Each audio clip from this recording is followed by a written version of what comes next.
quickly. Plus, I'm so excited to just be out in public for the first time in 2 years. I'm going to talk quickly anyway. So yeah, Dave Walton, I'm now lead threat researcher at F5. So I won't be talking products or solutions today, so don't worry. In fact, my job is quite nice. I get to research all the kind of bad stuff, talk about it, kind of scare people, all the bad things that are happening, and then leave you all to figure out how to solve it, basically. So passwords is a pretty big topic. I'm absolutely not covering everything to do with passwords today. I'm going to touch on a few different things, and hopefully just give you a few different things to kind of think about. I'm not picking on NCSC.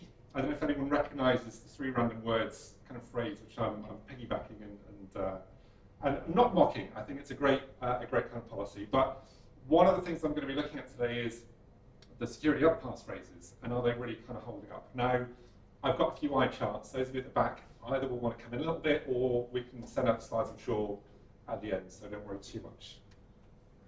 So the 80-20 rule, I'm sure most people have probably heard of it. Anyone know where it came from? No, okay, so the 80-20 rule is basically the idea that in many aspects in life, around about 20% of the input will result in 80% of the output. And so this can apply to anything and everything. So the carpet in your home, so 20% of the traffic will result in 80% of the carpet wear in your home. Of the code that you have, around about 80% of bugs in your code will be from 20% of the code itself. And this is actually really fascinating when you look into it. It came, the principle, or the Pareto Principle, came from an Italian economist who realized that 80% of the land in Italy in the late 1800s was owned by just 20% of the people. Okay, that's interesting. But if you look at how it's applied, there are so many different aspects of everyday life, like not just human life, but natural phenomena, to which this 80-20 rule can be applied. It's crazy, everything from traffic patterns to earthquakes to solar flares, things that just aren't man-made at all. So this phenomenon isn't anything to do with humans. But clearly there are certain things which are human-related. So Microsoft bugs cause, 80% of bugs caused by 20% of the code. Even COVID transmissions were related to a Pareto kind of distribution, where around about 80% of infections were caused by just, it was a bit less than 20%, around about 10% of patients. So you look into this principle, and you find it exists in, as I said, more than just kind of human life, if you will. Now, Zipf's law is what I'm kind of picking on. It's a specific look at the Pareto Principle. Anyone tell me what the most common word in the English language is? The. All right. How many times we use it, like a percentage? Any guess? 80. Right? No, ruining my presentation. That's it, it's destroyed. It's around 6%, which doesn't sound that much, but if you think of every single word that we use, tens of thousands, 6% of everything we say is the word the. Now we can kind of expand on that. You probably can't read this, so the, of, and, to, in, is, I, that, it, for you, was, with, on, as, have, but, be, they, are the most common words ranked in the English language. And there's a point to this. This isn't an English lesson. When you look at the distribution of words that we use, you find that, and this is where Zipf's law comes into effect. If you look at the second most common word, it's used literally half as often as the first most common word. The third most common word is used a third as often. The fourth most common word is a fourth as often, or a quarter as often. And the pattern just continues on and on and on. So the position, the rank of a word is used like in an inverse relationship to its rank. So the 10th word is 1 over 10. Now if you look at some specific examples, the top 100 most common words on Wikipedia, 20 of those words are used far more commonly than every other word. If you look at what's other stats I've got here, so 25 most common words account for a third of everything we say. Any given book, what was the stats? Around, skipped ahead, let's go back. 18, so the Pareto Principle applies quite well to words. So around about 18% of everything we say, 18% of words can account for 80% of what we're actually trying to say. And he couldn't quite, so Zipf was an American linguist, so he kind of defines Zipf's law. We call this a Zipfian distribution. But we couldn't quite figure out what this is. There's no obvious reason for this, and the working theory is the kind of principle of least effort, which you may have heard of as well. What does that mean, the principle of least effort? Now, I won't read. What I quite like is the actual kind of the scientific defined quote, which is to do with information-seeking clients, blah, blah, blah. Basically, it's humans, right? What do we do as humans? The idea being that as soon as you find something that's good enough, might not be perfect, we just stop. We give up. Like, that'll do, let's move on. And it makes sense. Now this might account for why we choose really bad passwords. Why 1, 2, 3, 4, 5, 6 has been the most common password for longer than 7 years, for about 10 years this is going on. Seriously, yeah. Right, we need to have a conversation. That's why we will reuse passwords. If we've got a password that we think is quite good, let's just use it across multiple sites. Who cares? Right, what's the problem? So let's look at why this is a problem. RockU, you may be familiar with. I actually wasn't, other than the breach itself, which happened in 2009. So it was a breach of the RockU. I think it was a mobile app or service. They lost their password database. Now, amazingly, stored in the clear, no passwords are hashed or anything insane like that. It was just all clear text passwords. So a very simple SQL injection attack managed to steal 32 million passwords. So the security industry as a whole learned quite a lot from this. This is the first big scale breach of passwords. So actually, from a data science point of view, from a cybersecurity point of view, you can look at the frequency of words, the kind of the combination of letters, characters, and so on. And as you can see, 1, 2, 3, 4, 5, 6 was used almost 300,000 times, and there are words, names that you'd think, monkey is actually what is that the top 12? Monkey is the 12th most popular word. Why Nicole? Sorry? Why Nicole? Right, exactly. Why Nicole? Literally, I think that again the theory is these are just popular names for people's kids at the time, throughout the years. So I got a little bit nerdy and started looking at Zipf-ian distributions and how passwords in password databases kind of map onto that, because I figure if it applies to earthquakes and solar flares, then why not passwords? So that's the theoretical perfect distribution, the Pareto Principle, or the Zipf-ian distribution, if you like. So if we map on the actual RockU passwords, it kind of fits. It's not perfect. I think the thing that mostly throws it out is the second most commonly used password. And I've found this not just in the RockU database, but in dozens of other password databases I've looked through. The second most common password is significantly different from what would be defined in that Zipf-ian kind of distribution. But after that, it does more or less follow. And you can do some maths. Now, we're not going to be doing too much. But if you take the frequency of the most common passwords, so 1, 2, 3, 4, 5, 6, was just over, occurred just over 290,000 times in the RockU database. So I picked a word like sunshine because it's been fairly sunny today. Now that appeared, right, beg your pardon. So the word sunshine appeared 26th in the most common list. So again, the principle holds. If you take 290,000 divided by 26, you'll get the frequency, the occurrence of the word sunshine.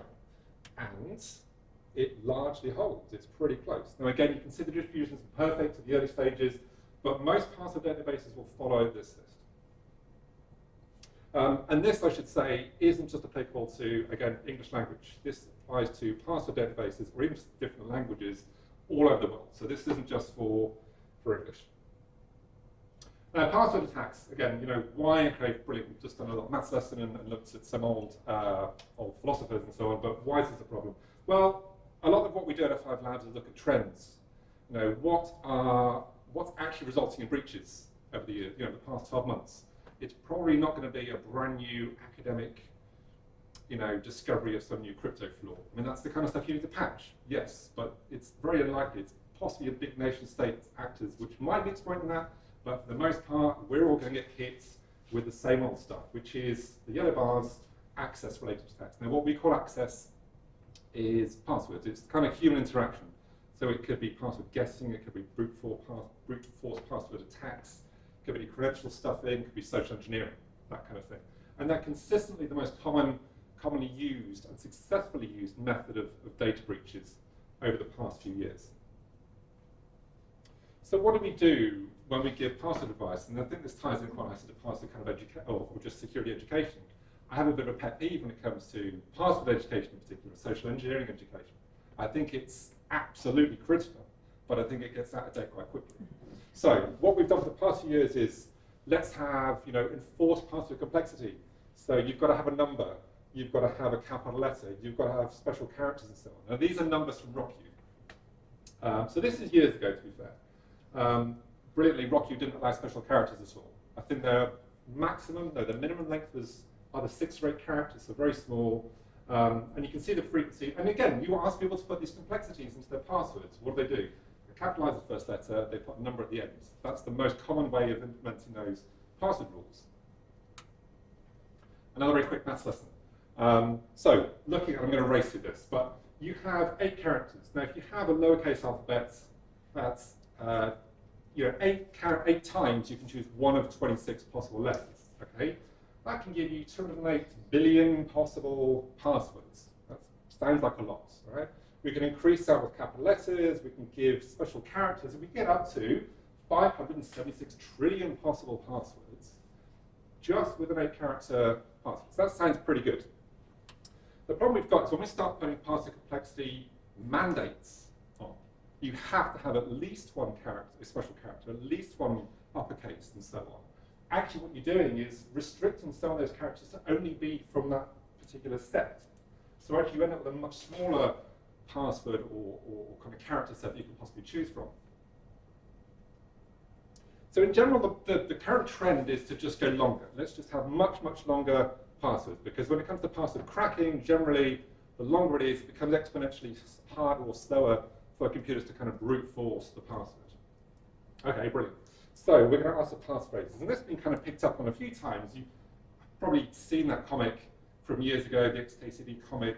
I will send it out later. It's quite funny, and it's good. It makes a good point that actually, with the password complexity requirements of old, made it really easy for computers to guess passwords and really hard for humans to remember passwords. So you either end up with really, really bad passwords or passwords written down on post-it notes and so on. So the idea is, well, we'll come up with passphrases. Let's allow spaces. Don't worry if you just use lower cases, because actually, even though it's all lowercase, it's just letters, if you have a long enough password, it's going to be exponentially harder to crack. As I said, NTSC had that kind of 3 random words campaign. And actually the word, random is the key part of that, which I'll come on to. So again, looking at a little bit of maths, okay, I'll be fly through this because I've given some good examples. The idea again, if you've got a sufficiently long password, that you get the key space or the password space, the possible number of password permutations becomes enormous. And if you perform traditional password brute forcing against the password that long, yeah, absolutely. There's no way you'll guess it. There's no computing cloud cluster on this planet that can compute this for the next trillion years. It's just not possible. I think there's more atoms in the planet. Universe or something crazy. I forget. Yeah, the stat is insane. But again, the idea being just, even though we're only allowing characters from A to Z, if it's long enough, again, this is exponentiation. It just gets impossibly difficult to brute force. But what about Zipf's law that I mentioned? Are we really choosing from any one of the, what did I figure out, about 171,000 words from the Oxford English language? But if you take the principle that 18 to 20% are only going to be used most commonly, then we can kind of whittle that down to maybe 30 or 31,000 words. Now, again, depending on how attackers are guessing passwords, actually, yes, if they're guessing letter by letter by letter, that's a really long, strong password. But they're not. They're starting to change. They're guessing passphrases. And what you end up from a mathematical point of view is you're not raising 26 to the power of 28 for a 28-character password. What you're doing is you're raising 30,000, big number, to the power of 4, because we've only got 4 words. So you're guessing whole words at a time. So actually, you have a significantly smaller number.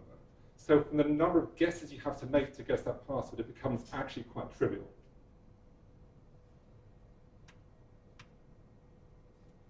So what do we do traditionally when we store passwords? Hopefully, we're all hashing passwords. Very, very quickly for those that may be unfamiliar. So the idea of hashing is you take a string of any length, or actually any kind of data of any length, and you run it through an algorithm, and it comes up with a fixed length output. And hashes have various kind of properties that make them secure and resistant that I won't go into now. The most, the core principle one is that you can't reverse a hash. That you shouldn't be able to just take this gobbledygook and figure out what the original password was before you hashed it. That makes sense. So what do hackers have to do? Well, they can't reverse the hash. They just have to go through a big long list of English words or common passwords that they know and hash themselves and figure out, right, which one of these matches the one that I've stolen. So that's, when we talk about password hash cracking, that's what we're talking about. So Hashcat is a really popular tool for password cracking. It's very, very quick. I have a very modest computer at home, desktop computer, so it's not super powerful. I managed to, for the RockU password database, I managed to crack 38% of passwords in 1 second. That's not very long, and that's my modest desktop computer at home. Another password database, what do we get here? We got, I don't think I've shown it, so 45 seconds to get 42% of passwords. I mean, this is nothing. Now, these are very weak hashes. These are MD5 and SHA-1. Now, again, I'm not going to spend loads of time on hashing algorithms. There are some that are much more resistant to this kind of offline cracking. But all this nonsense about Zipf's law and passphrases and passlinks is all a bit pointless unless there's evidence that people are using passphrase cracking, which is what I wanted to demonstrate here. So this is absolutely a thing. Again, it's still possible with Hashcat. So there are a number of passphrase databases. One I picked up on GitHub, which is linked there, has almost 22 million passphrases. Sounds like a lot. Again, computing speeds being what they are, most computing systems can churn through that in seconds. So, and you'll notice there, which I love, the Credential battery staple from that XCD comic is in the list as well. Now, what you can do as well, now they're not just password crackers, aren't just taking that list of 22 million passphrases. They're using permutations. So what they're doing is they're maybe for any given passphrase, they are substituting spaces with hashes or dashes or full stops. They're doing capitalization correction, altering the number of spaces between words and so on. And then additional rules which can do your typical password cracking permutations, such as substituting letters for numbers and having other special characters in there, putting years at the end, special characters and so on. So again, very simple testing I did just on my rig at home. 19 seconds now, I only had 4 passwords I was looking for. So what do we find? So it took 19 seconds to find 2 of the passwords of the 4 I was looking for. So that's significantly slower, taking 20 seconds to just find 2. But it's not impossible. It's not difficult for a sufficiently motivated cybercriminal. It's certainly not difficult for nation-state actors with compute clusters. I did appreciate, however, that the NCSC's example of Apple Fish Pen was not in the passphrase list, so that does seem to be quite a good choice. So that's not the only way you can do passphrase cracking as well. So the previous example had a list of almost 22 known passphrases. There's an algorithm called Prince. Basically what it does is it can take any kind of list of elements and create, I wouldn't say like an infinite, but an extensive list of permutations of that. So we've got A, B, and C. I think that should be a single C there.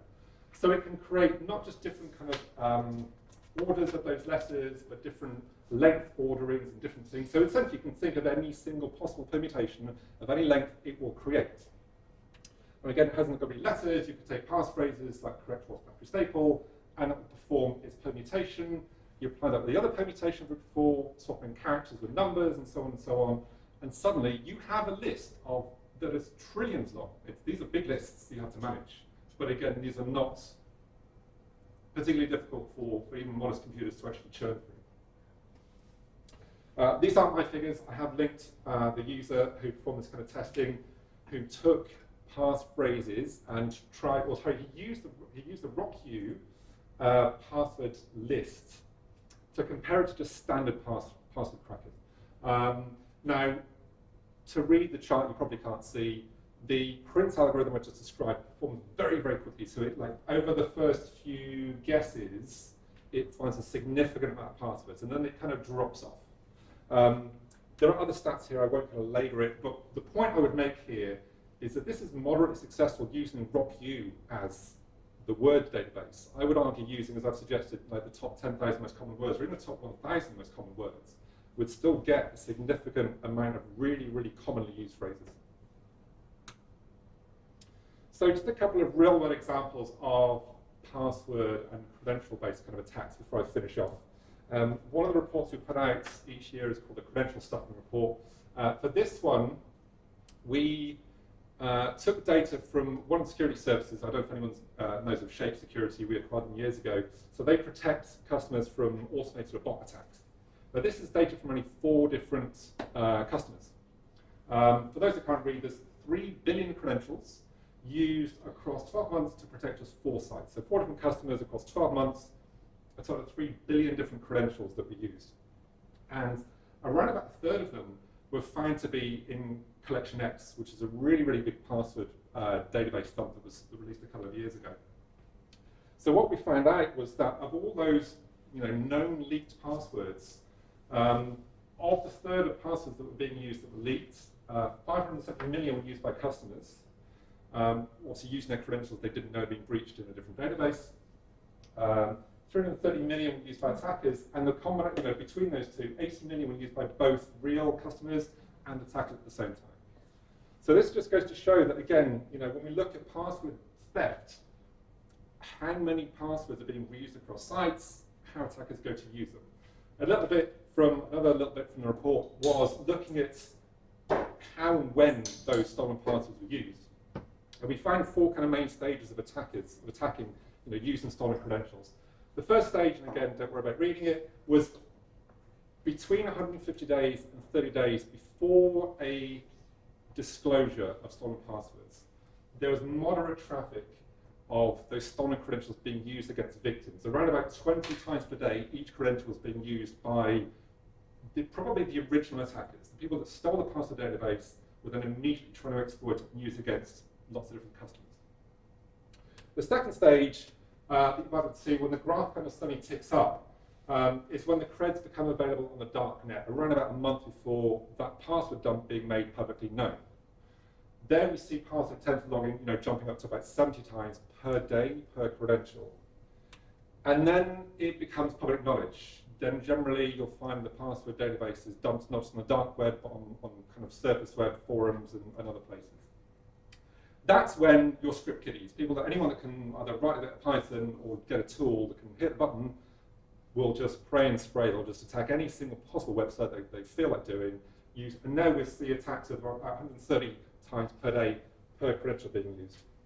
Now at this point, we hope everyone knows, everyone changes their password and these credentials become useless. And of course, when does everything get updated properly and patched and changed? It just doesn't happen. There's a significant long tail of customers that either aren't made aware, maybe they don't realise the kind of difficulty or the problems, and those passwords don't get changed.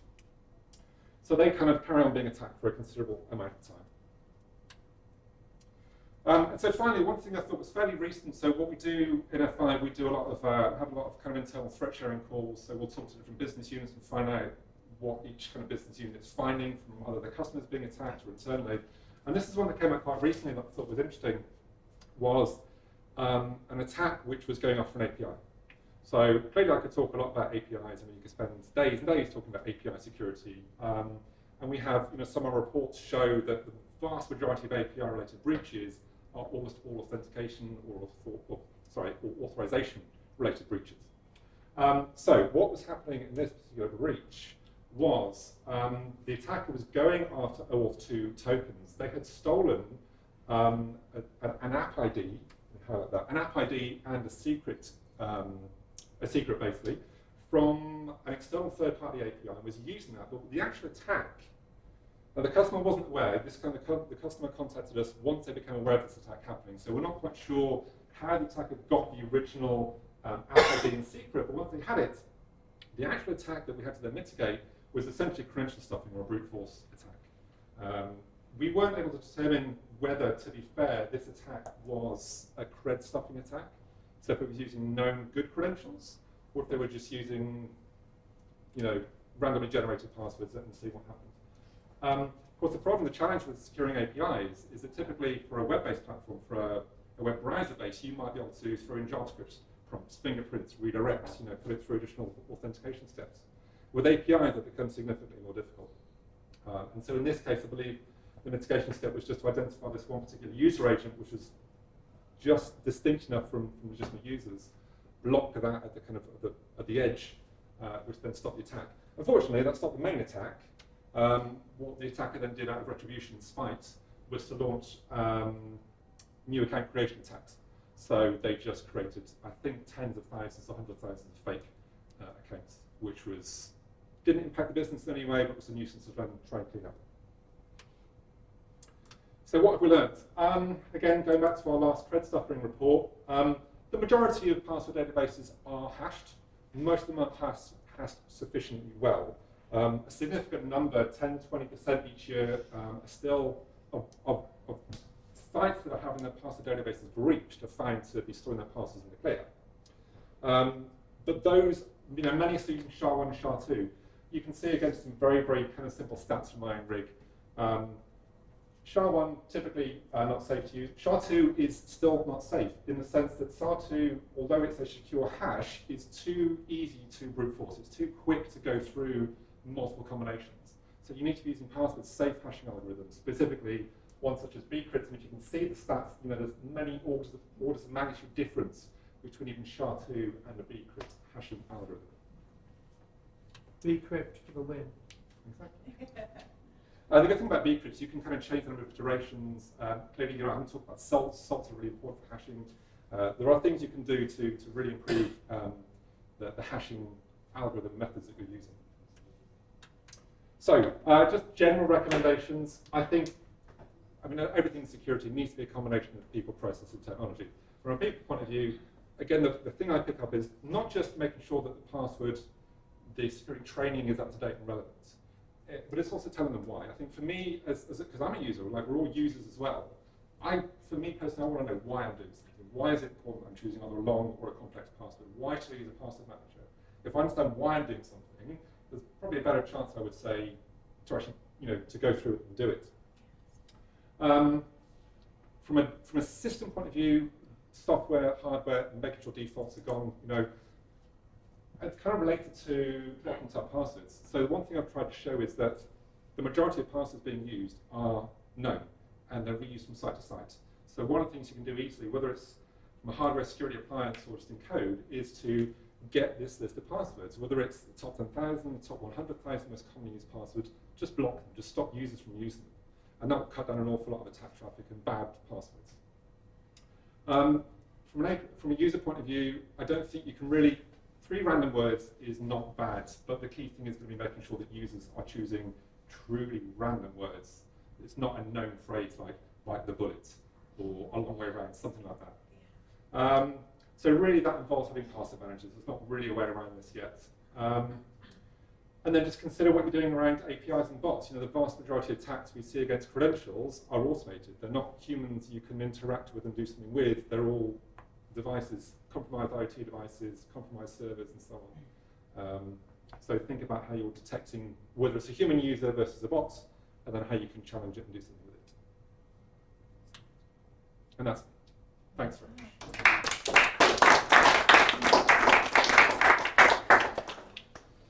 Any questions apart from maths? Because I didn't check. Okay. So, the organisations I've worked for all go through the password expiry policy and change your password every however many days. Yeah. And it conforms with configuration.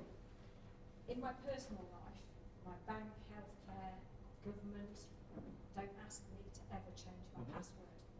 So although it's not slightly along the line of configuration, in your opinion, around password expiry, is that actually the key point? And is that why we hear more public individual stories about passwords being exploited than we do in businesses? Or is that not really the case? I don't think that's the case. I think any kind of password reset policy is really quite out of date, and I don't want to say dangerous, it sounds a bit provocative maybe, but I don't think it's helpful. I think I'm guilty of it still. And I think the problem for me, with passwords in general and password managers, I like to think my website passwords are really secure. I've got a web extension, I use LastPass, it's got randomly generated passwords that are auto-filled when I go to the website. And the side benefit being, if I get phished and go to paypool.com instead of paypal.com, LastPass won't fit it in because it doesn't recognise it. For me, the problem is our desktops. I can't use LastPass to autofill my device when I'm logging into my corporate network. But the password reset policies, all they typically do is encourage you to put a different number at the end, or a different special character. And it's literally always at the end. So that'll do very little. I mean, I've not even touched on how passwords of computer systems like Active Directory, Windows accounts can be cracked. Actually, things like NTLM hashes and stuff are generally quite slow to brute force. So typically what you find in business is you're more likely to get phished than you are someone trying to brute force your password. But either way, I think having forcing that password change policy, all it does is encourage bad password management. You're going to have a number at the end, or you're going to write it down and not actually have, say, like a long passphrase. So you think it's the configuration at the beginning rather than how often you change it, which is the... Yeah, no, absolutely. I mean, I definitely, you need to be aware of, the two main things are long passwords, complex passwords, and don't reuse them. Reusing them is probably the biggest problem, I would say. But making them sufficiently random is a hard one, particularly again for say Windows Active Directory environments where you've got to physically tap this thing in. So in that case, I would say make it long, make it a passphrase, as long as it's random words. But yeah, forcing 90-day resets is not productive or useful. At least it's not recommending it anyways. It's so. No, exactly. So no, they've gone with the 3 random words. while we say that, we have to say that they saying do not force reset unless there's a sign of compromise. However, you have to have other things in place, like you do not allow your users to use password one as a password. So it's not just don't reset. It's if you have these things in place, don't reset. I think the problem with passphrases still, though, is it doesn't necessarily encourage people that, like I said, the main problem is passive reuse. Great, you've got a nice 3-4 really random passphrase, and if you're using it across every single website or putting a 1 at the end, it's not doing anything. Jim? I thought you said he's not allowed. Multi-factor authentication, right? So if you look at, we were talking about the Russians earlier. I read a report that there's multiple big attacks the Russians have done that would have been comprehensively prevented by multi-factor authentication. So the answer is multi-factor. There are inherent problems with passwords, but multi-factor authentication, have a second factor. Totally agree. It just completely shuts down poor password use. You can't. I'm not saying you advocate. It's fine. Use password 1 because you've got multi-factor authentication. Right. But in the instances where something is compromised, or something is leaked, or that it's reused, having 2FA or MFA just shuts it down. Yeah, I would never say don't. MFA should be, and the point is, if you're going to use it everywhere. Don't just use it on the most important system or the most important users. It's everyone, everywhere, all the time. It will eventually shift attacker focus, and it becomes another slightly different social engineering problem. We see real-time phishing proxies where essentially 2FA is completely bypassed because the user thinks they're entering the 2FA code into the real time they're not. Now, again, if you have kind of push notifications, if you're not entering codes and it's just app API driven, that's better. But yeah. Good question. Sorry. Yeah. Okay. I was going to say as well, because with my bank, they want you to use pins in addition to MFA. So where do you see that setting? Obviously, you're saying passphrases are better than passwords, but where does that sit? Pins as in like texting, SMS-based pins? As in numbers, as in... Yeah, they can vary. The general consensus is when a lot of banks still use texting. They're generally believed to be not secure. There are so many ways you can circumvent, from SIM swapping attacks to just social engineering.